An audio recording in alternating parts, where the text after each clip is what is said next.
Well, good Saturday afternoon, YTPC. It's about 2 o'clock on Saturday afternoon. This is Dave coming to you from Southern Maryland. It is basically 60 degrees right now. Slight occasional breeze. It was pretty sunny all day. It's a little cut right now, but a beautiful day. I mean, for being kind of the start of the second week of December, it's pretty brilliant outside. I love it. It's that kind of weather. If I wear the coat, it's a little bit warm, but if I take it off, a little bit of breeze, it's too cold. So I'm too warm with it and too cold without it. Don't know if you guys get in that situation, but it seems like in Maryland I feel that way quite a bit. All right. The pipe today, as always, is the meerschaum. Literally, it's this pipe every day in Maryland, and it's my meerschaum that I leave in Wyoming every day when I'm in Wyoming. It's those two pipes. I'm starting to get my cellar set up so I can show it, and I'll show you my other pipes, but I literally don't smoke them. So what is in the pipe today is corncob pipe and a button nose. Kind of ironic, I realize, with a meerschaum, but there you go. Such is life with Dave. Somebody mentioned that I don't need to de-tin all my tobacco to put them in jars, and I don't do that. So what you see here is this stuff comes in those little round aluminum tins. So I'm a 10-tinner. I buy them in 10s. One gets de-tinned and thrown in this jar because I'm actually smoking it. And I probably won't smoke all this before I don't know, this jar might last me in the next year. I don't really know. I mean like next Christmas season. So just in case, it's better safe than sorry. The other 9 I leave completely alone, and they just go into the cellar. So you see, I think tomorrow, if I do a video, will be Maltese Falcon. It's the exact same thing. I de-tinned it 1, and then the other 9 went into the cellar. So, and those beautiful round metal tins and the beautiful rectangular tins, I don't mess with those. If I 10-tin them, I'll open one. The Kringle Flake yesterday was a good example. It comes in that beautiful round tin. I de-tinned 1 of them, and the other 9 went into the cellar. So I just wanted to reach out and let you know that I'm dumb, but I'm not that dumb. I do jar every bulk item I buy, and so most of them come in pounds. So I definitely jar those, and then some, like the example I want to use was the Captain Black Dark.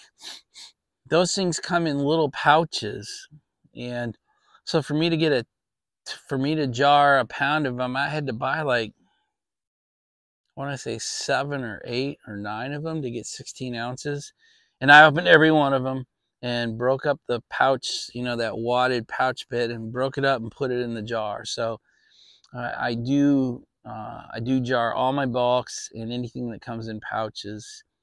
Smarty Bob recommended, what was it, 5 Brothers, and those come in pouches too, and so I broke all those open. So there aren't too many others. Captain Black Cherry is another example. So anyway, I open and jar every bulk item and every pouch. So I just wanted to address that. So I filmed the first 5 or 10 minutes of this video without this on, and when you have the fob in the camera, it turns off the camera microphone, so it was totally without sound. So I'm kind of I did the whole thing, and now I'm going back and re-videoing the first few minutes. So it seems disjointed or really stupid when it switches back. That's why.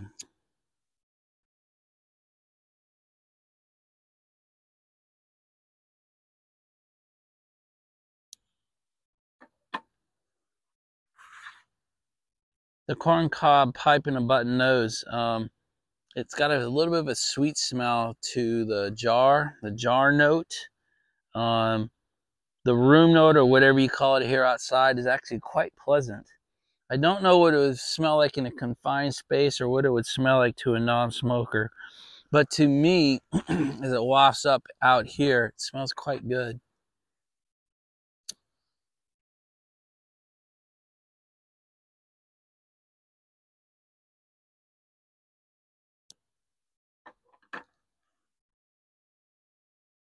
I want to say it's got a slightly spicy taste to it.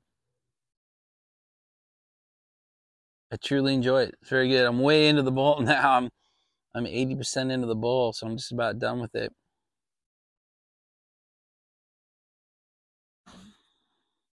And I think I'm going to end the video with trying one of these Bouchons, one of these pipe cigars. Is still an insane concept for me. I watched Uncle Willie do it. I've never seen such a thing, so I'll probably end the video today going back to that. So I hope I don't repeat myself as I try to redo the front of this video, but I'm actually brought the Bible back out.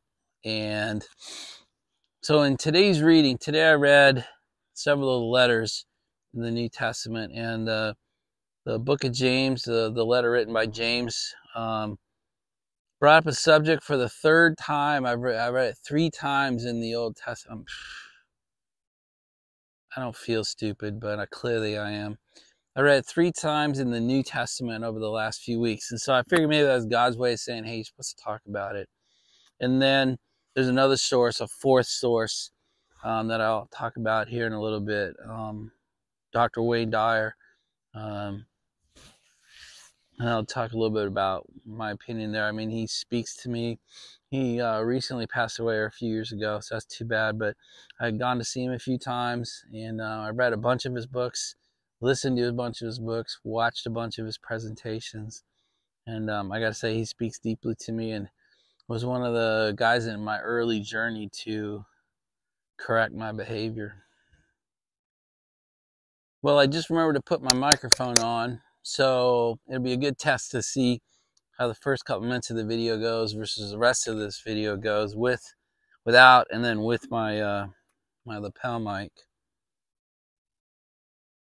I know some of you pride yourself on not being very tech. A lot of you could stand to spend $25 on a mic. Some of you are soft speakers. Some of you are stay a little bit far away from your camera. So here's the new guy suggesting you get a lapel mic. Oof, how's that? That's pretty helpful, isn't it?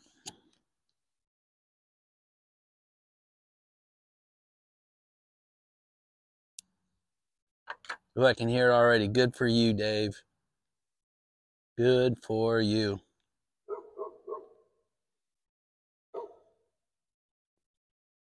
So a couple of videos ago, I was talking about it's good to drink a cool drink and not drink alcohol while we're smoking. And a couple of you wrote back, kind of said why.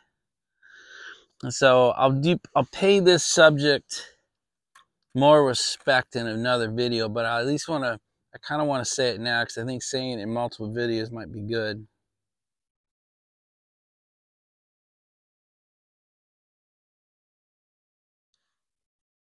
The tobacco studying industry spends very little time separating smoking cigarettes from smoking cigars, from smoking pipe tobacco. And it turns out that there's a huge difference in cancer rates between the three. And it also turns out that if you're a pipe smoker, there are some things that you can do to really reduce what's going on as far as cancer. One is don't inhale. That's a no-brainer in my opinion. But I actually sat next to a young couple in my Wyoming smoking lounge that were smoking corn cobs and just inhaled everything. I thought that was crazy. Now maybe some of you inhale your pipe smoke. That's a bad idea in my opinion. So what it makes us susceptible to is like the mouth cancers, tongue cancer, mouth cancer, throat cancer, cancer of the gums, cancer of the roof palate of your mouth. And the way to prevent the most is not by your tobacco, it's by keeping it cool. And so that's why when we get recommendations to smoke so the bowl stays cool, smoke so that the smoke is cool, don't draw too hard, don't draw too often, sip your pipe. Some will say Mutton Chop teaches us that breathing method, but really does slow it down.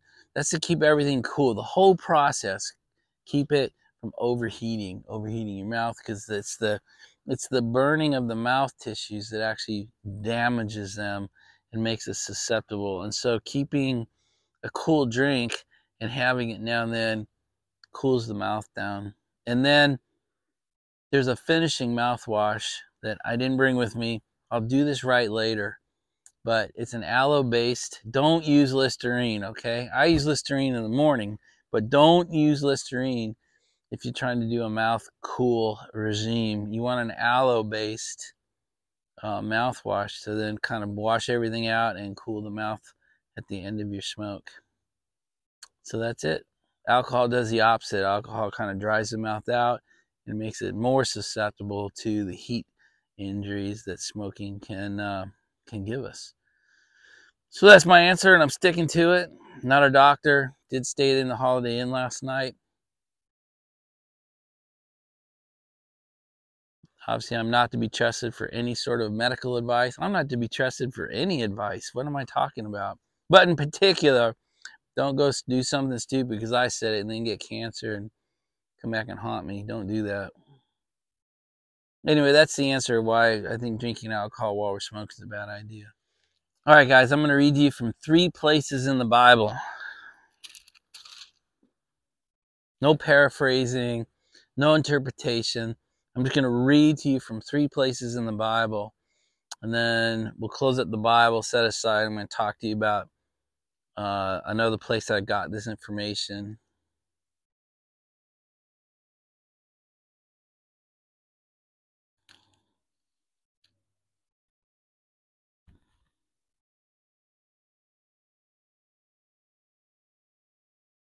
So this is Matthew. It's Matthew 12.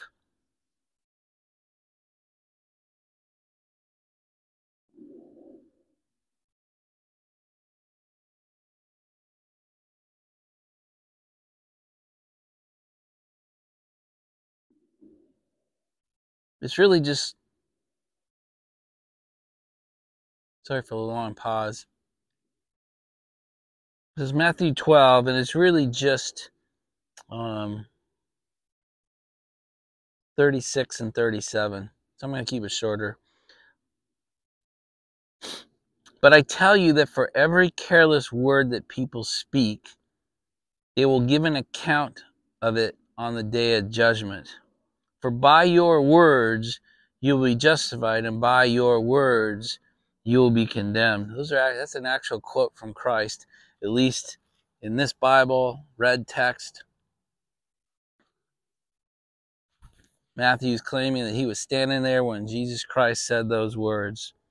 But I tell you that for every careless word that people speak, they will give an account of it on the day of judgment. For by your words you will be justified, and by your words you will be condemned. That's it.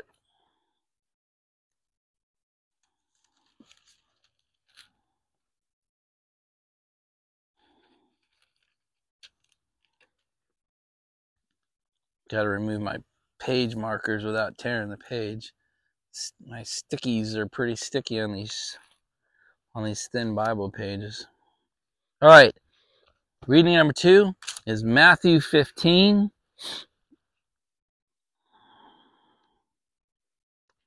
Verse 11. Again, this is a direct quote, red letter version. This is Matthew saying he heard Jesus say these words. Hear and understand. It is not what enters the mouth that defiles the person, but what comes out of the mouth. This defiles the person.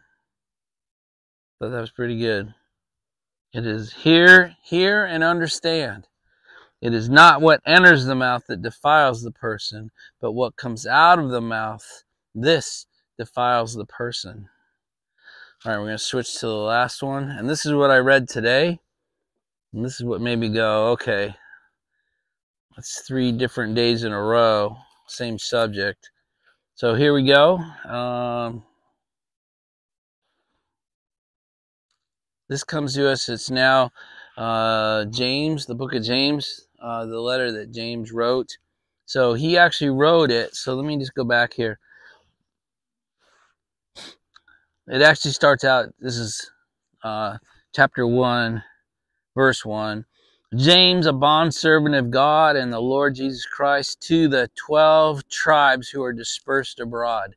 So it's James writing to all 12 tribes. It's basically writing to pretty much the entire Jewish population.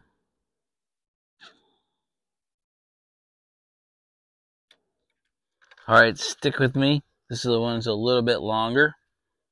So this is James chapter 3. I'm going to read you from verse 3 through verse 12. So just stick with me here. Now, if we put the bits into the horses' mouths so that they will obey us, we direct their whole body as well.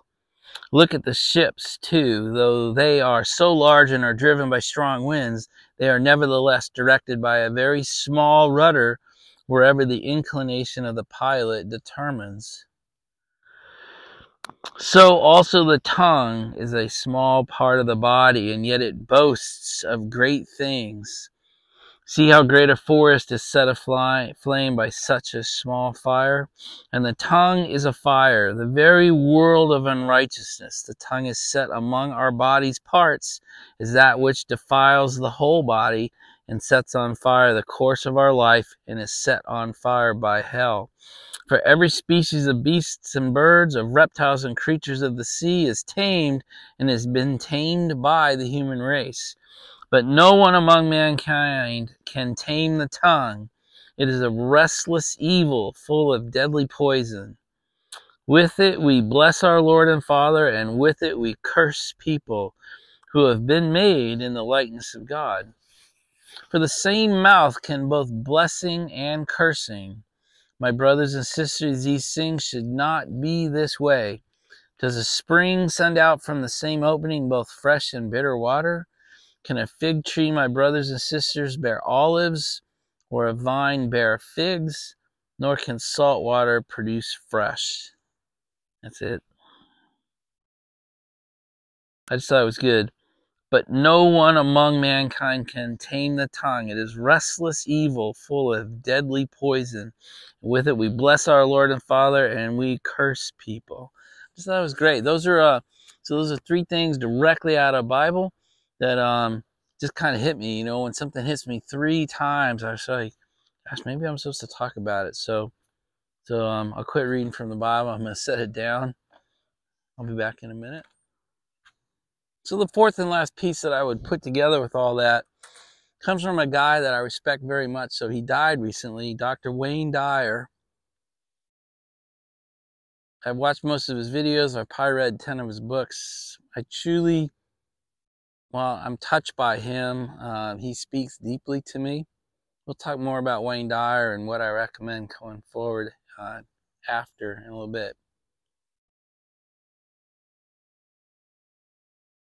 But one of the things he taught was, if you have an orange and you squeeze that orange, what comes out of it?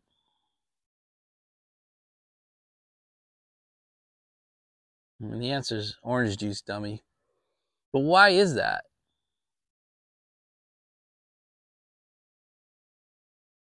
Well, because that's what's inside the orange. So when the orange gets squeezed, and the orange gets put under tension and stress, orange juice comes out. Because that's what it's full of.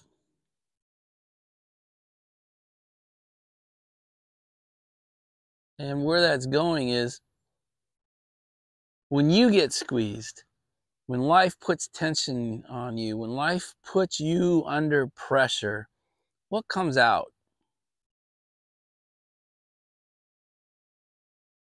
I'll bet you it's mostly not good. And that's because that's the pot calling the kettle black, as they say. Because when I got squeezed, it was anger, frustration, vengeance, revenge. I used to joke with people, if you're an asshole and you need to be told you're an asshole, I'm your guy. And over the last 10, 12 years, my adventure of rebirth started in 2011, 2012. But I've really worked hard to flush out the anger and the frustration. And I guess in a future video we can talk about kind of how, but these things get too long as it is. And I can still feel it, by the way. I can still feel that tension in my chest, and there's various ways you feel it. When somebody cuts you off in traffic, or somebody says something really painful or stupid to you or someone you care about, it's how do you react to it. It goes back to kind of that gap that we talked about a few videos ago. But can we live a life? Can we start being aware of what we're full of, what we're filled with?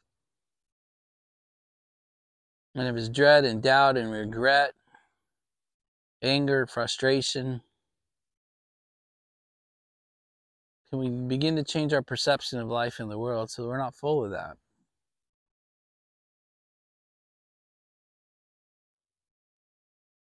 That's really kind of the full message, is when we get squeezed, what comes out of us. And that ties to the Bible readings based on what we say, because usually what comes out of us, it comes out of our mouth, right? So if we are really pissed off or angry or frustrated, I think we normally verbalize it, how we say it, voice inclination, intonations, the decibel level, how loud do we say it, how angry do we say it, the words we choose. I imagine most of us in here are pretty good at letting go if we have to let go, and really let it fly when we want it to let fly.